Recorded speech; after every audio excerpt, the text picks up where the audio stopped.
ده بيلعب، وده ما يتعملوش بلوك، ده يتغفل زي ما غفلك.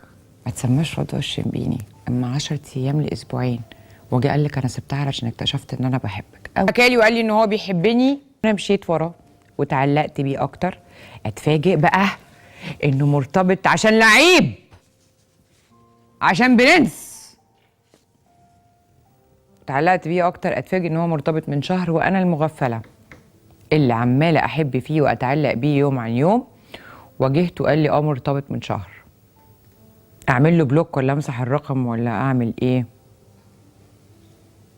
لا لا لا، ايوه ده ما يتعملوش بلوك، ده يتغفل زي ما غفلك.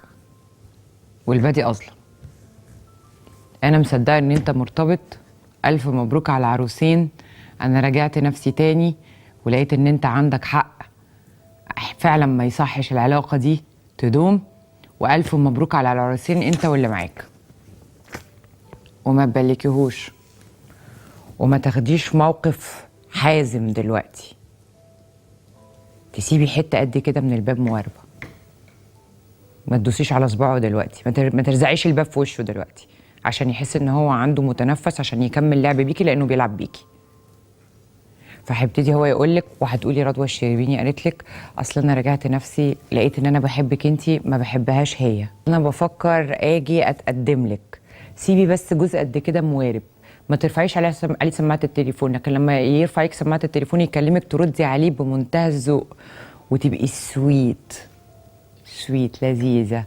هاي احمد، هاو ار يو، عامل ايه انت ومروه، اخباركوا ايه؟ طمني. ده اصلا انا ما بحبهاش وهي انا اكتشفت ان انا اتسرعت. غلطان، انت بتقول ايه؟ لا طبعا انت كنت يا ابني متجنن عليها. لا كمل، اديها وقت، حرام عليك، اديها فرصه، خليها تكمل معاك.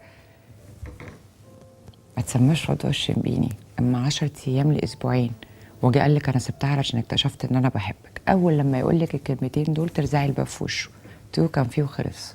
هناك بقى عند خط الاستواء يبقى قابلني. انا عرفت ان انا ما بحبكش، ولما كرامتك هتتردلك وهترجع لك هيمشي كده من عقلك وقلبك.